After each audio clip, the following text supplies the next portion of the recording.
छत्तीसगढ़ राज्य के बिलासपुर ज़िले जहाँ का दृश्य है वहाँ मैं पहुँचा हूँ।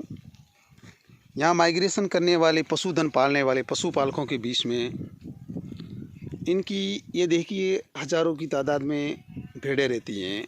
ये माइग्रेशन पे आते हैं, इनको अनाप शनाप की समस्याएं होती है, स्थानीय ग्रामीणों की समस्या है, स्थानीय पुलिस वालों की समस्या है, स्थानीय फॉरेस्ट कर्मचारियों की समस्या है।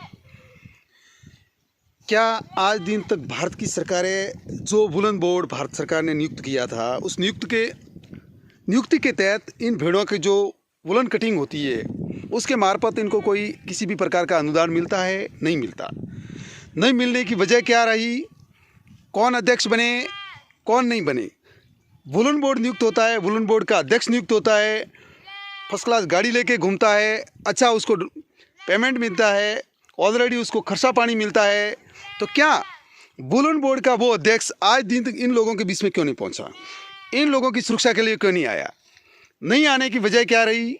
क्या किसी भी हमारे राजनीतिज्ञों ने, हमारे नेताओं ने या हमारे शासन प्रशासन ने इनकी तरफ की भी ध्यान दिया? नहीं देने का वजह क्या रही?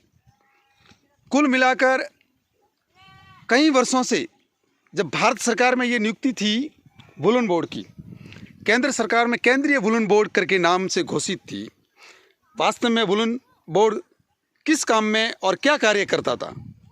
क्या किसी भी शासन प्रशासन हो या हमारे राजनीतिज्ञों ने या देश के प्रधानमंत्री जी ने या देश के मुखिया जी ने या राज्य की सरकारों ने उस पर कभी संज्ञान लिया, गौर किया, उनकी तरफ देखा? नहीं। कारण ये भोले भाले लोग, पशुधन पालने वाले भारत के पूरे, उनकी तरफ आज दिन तक पशु बचाने के लिए अनाप शनाप की योजनाएं चलाती है, बजट पारित करती है, लेकिन उन बजटों का क्या होता है, कहाँ खप जाता है, कहाँ पर वो चौपट हो जाता है, ये पता नहीं है।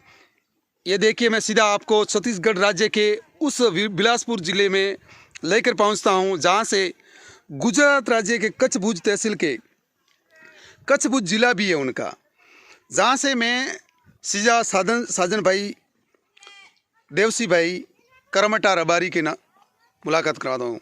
क्या साजन भाई? जी भैया। आप यहाँ अपने पशुधन को बचाने के लिए आते हो, लेकिन आपको पता है एक केंद्र सरकार में वुलन बोर्ड बना हुआ है? नहीं तो क्या है कि अनपढ़ लोगों को कहाँ उस चीज का पता चलना है। अच्छा, वुलन बोर्ड के बारे में आपको कुछ जानकारी नहीं है? पता नहीं भैया, होगा तो हमारे पास। उस वुलन बोर्ड के मार्फत आपको कभी कुछ सहायता एवं सहयोग या अनुदान मिला? सहायता मिली नहीं हमको, कोई कुछ भी नहीं मिला? कुछ भी 1 रुपया नहीं मिलता हमको यहाँ, ना तो पूछने भी आया ना। आप लोग माइग्रेशन पे आते हो, माइग्रेशन पे आते वक्त आपके साथ में कई प्रकार की समस्या है या घटित कोई घटना हो जाती है, होती रहती है, तो आपको कुछ सहायता सहयोग स्थानीय लोगों, स्थानीय यहाँ के पुलिस प्रशासन, यहाँ के शासन प्रशासन की कोई सहायता मिलती है? कोई सहायता नहीं, कोई सहायता। भारत सरकार हजारों वर्षों से कई प्रकार की योजनाएं चलाती है, कोई योजना का लाभ पशुपालकों को आज तक न मिला है, ना पता चलाया है कि भाई तुम्हारे लिए ये योजना बनी है, इस योजना का ये लाभ है, तुम ले सकते हो, लो। ये भी हमें ना तो कोई नॉलेज दिया है, ना कोई समाचार भी भेजा है कि तुम्हारे पशुपालकों के लिए ये एक योजना बनी है, इस योजना के माध्यम से तुम्हें ये लाभ मिलेगा।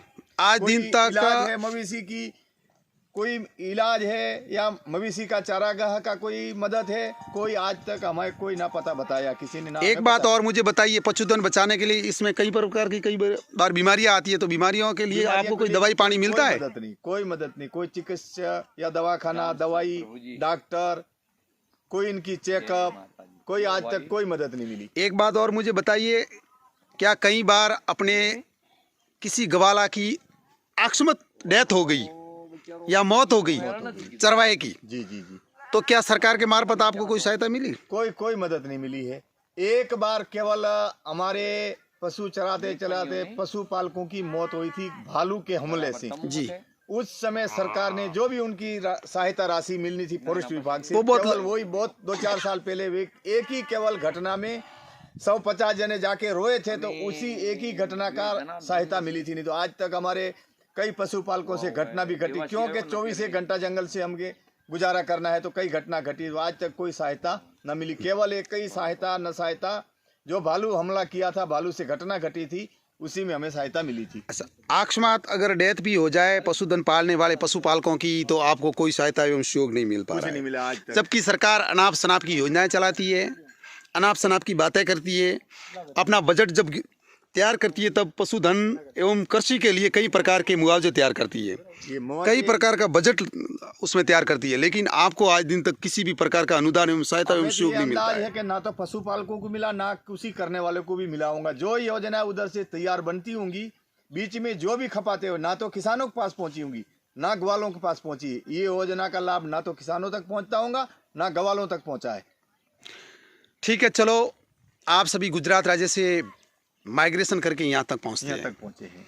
यहाँ पहुँचते वक्त आपको रास्ते में भी अनाप शनाप की समस्या है, कई समस्या, कई प्रकार की तकलीफें हैं। यहाँ तक पहुंचे। लेकिन आज भी इसका मतलब ये रहा कि आज भी आप अपने वजूद पर, अपने हिम्मत पर, अपने ही अहमियत पर जो कुछ कर रहे हो वो कर रहे हो। सरकारें कुछ सहायता नहीं देती कोई है, सहायता नहीं की। लेकिन जब इन लोगों को वोटों की जरूरत होती है तब आपको यहाँ से बुला के वहाँ अपने राज्य तक लेके जाते घर हैं। के किराए से, घर के खर्चे से जाके वहाँ पे उनको मतदान करके आए। यहाँ से जाकर वहाँ मतदान के लिए आप यहाँ से जाते हो, जाते हैं। लेकिन आपको सहायता एवं सहयोग जब आपको नौबत आए, कोई समस्या आए, आपको दिक्कत हो, जब आपको तकलीफ हो, तकलीफ में आपको कोई साथ नहीं देता है। कोई सहायता नहीं। चलो ठीक है, बात करेंगे, सही ढंग से बात करेंगे, देश के प्रधानमंत्री जी के समक्ष पहुंचेंगे। और आपका क्या कहना है, देश के प्रधानमंत्री जी से मिलना है आपको? भाई प्रधानमंत्री जी से मिलेंगे तो पता तो चले प्रधानमंत्री जी को भी कि कम से कम ये भोले भाले के लिए हम योजना बनाते हैं, भोले भालों के गुजारे के लिए योजना बनाते हैं। कोई ना कोई मतलब उनके लिए हम सहायता की एक राशि पैदा करते हैं, और राशि उन लोगों तक पहुंचती है कि नहीं पहुंचती, पता तो चले कि राशि हमने जो भी पैदा की, जो योजना बनाई, वो राशि इन जिनको देना उनके तक आज तक नहीं पहुंची। राशि गई कहाँ? राशि हमारे नाम से निकालता हूँ, चोर डकैत। सही बात है आपका कहना कि आप कहना चाहते हो कि वुलन बोर्ड के मार्फत जो बजट आता था वो बजट कहाँ जाता था? कहाँ जाता? हमको तो दिया नहीं, तो हमारे हम लोगों को मिला नहीं, तो वो बजट गया कहाँ? गया कौन? खाया खाया किसने कौन? बजट? बजट हमारे नाम से तो बजट लिया, हमारे ऊपर बोझ बनाया। यही देश के प्रधानमंत्री जी के समक्ष आप बात रखने चाहते हो? ये हमारी समस्या है, तो ये समस्या उसी लिए हमारे नाम से कमाई बनाया, पराये ने खाया, हमारा नाम बदनाम हुआ। भाई बजट बनाते तो नाम तो ग्वालों का लिखते। सही बात है, वोटों के लालच, वोटों के खातिर बजट पारित करने वाले कई बिचौलिए खा गए, कई बोर्ड के जो चेयरमैन बने वो लोग खा गए, लेकिन आप लोगों तक वो बजट नहीं मिला। नहीं पहुंचा, आज तक नहीं पहुंचा। हमारे नाम से निकला, हमारे पास पहुंचा नहीं, बीच में किसी ने रोका उसको। सही बात है। चलो आगे चलकर अपन लोग सभी मिलकर अपना प्रयत्न करते हैं, देश के प्रधानमंत्री जी के समक्ष जाएंगे, आपकी सारी व्यू रचनाएं, यहाँ की जो समस्या है उनको पहुंचाने का काम करेंगे अपन लोग।